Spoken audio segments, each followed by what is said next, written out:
Los participios pasados, past participles.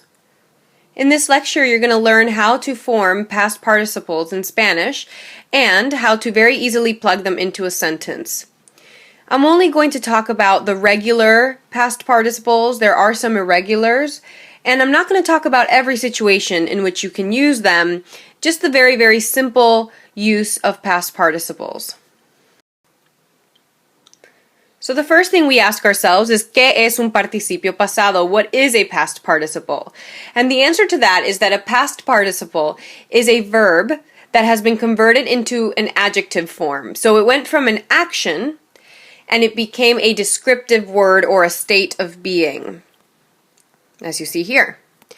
So to give you an example of this, if we have the verb to close and we plug it in the sentence, he closes the door, she closes the door.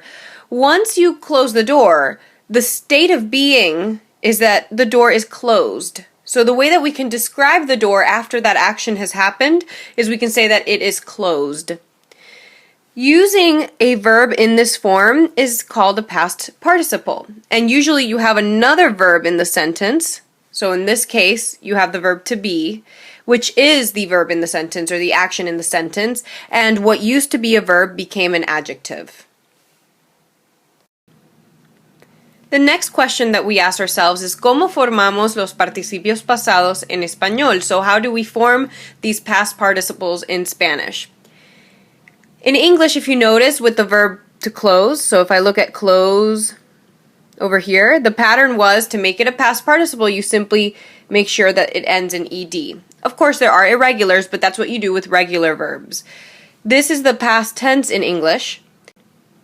However, Spanish will not use its past tense or the preterite to make a past participle. Instead, what it'll do is the following pattern that you're going to learn. So, let's first familiarize ourselves with the meanings of the verbs that you see in front of you. So, cerrar means to close. Therefore, when we turn it into participle form, we'll say something like, the door is closed.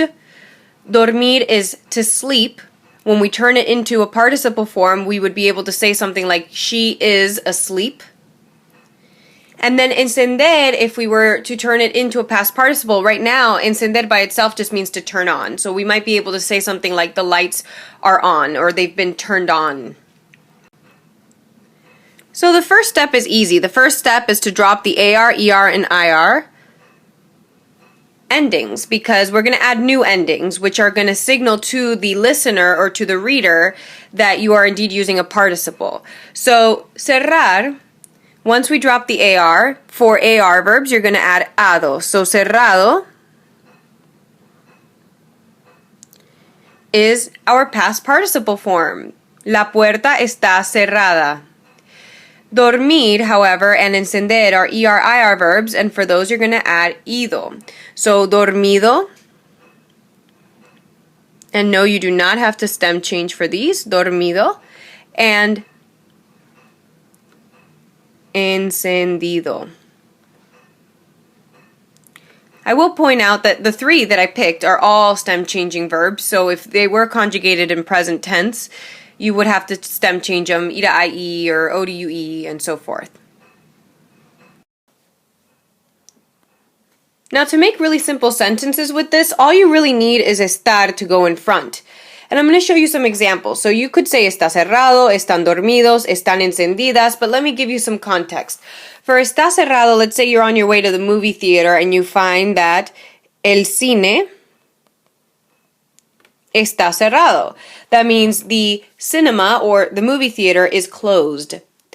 Now in the case of están dormidos, what I could say is los niños, which are the kids, los niños, están dormidos. And in the case of están encendidas, I could say las luces están encendidas. The lights are on or turned on. Now what's important here, if you notice that I picked nouns that go with these endings, hopefully you put together that because past participles are adjectives, you do have to show agreement. So los niños being plural, you would end in os for dormidos. But las luces being feminine in plural, you would change your ido to idas. Okay, so you would also, after making all of these changes and following the pattern of ado and ido, you also have to make sure that however you use this past participle, because it's an adjective, it has to agree. This one's fine already in the original form because el cine is masculine and singular. A few extra considerations that need to be made. I did just discuss in the last slide that you have to agree with number and gender just like a normal adjective. Okay, so these would be all the combinations you can possibly think of for singular and masculine, singular and feminine, for plural and masculine, plural and feminine. But in addition, you might be used to the fact that there are some verbs that are reflexive that come with a little pronoun. And in the case of those verbs, don't worry, you do not need to put the pronoun in to the participle form, okay? So in the participle form, you absolutely can get rid of the reflexive pronouns in the sentences. And the last note that I need to make is that sí hay participios irregulares. There are irregular ones, quite a few.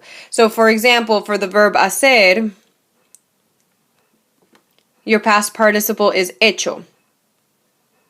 So if your homework is done, you would say la tarea está hecha. You're not going to learn those in this presentation, but it is good to know that they do exist in case you ever run into having made a mistake and not knowing why.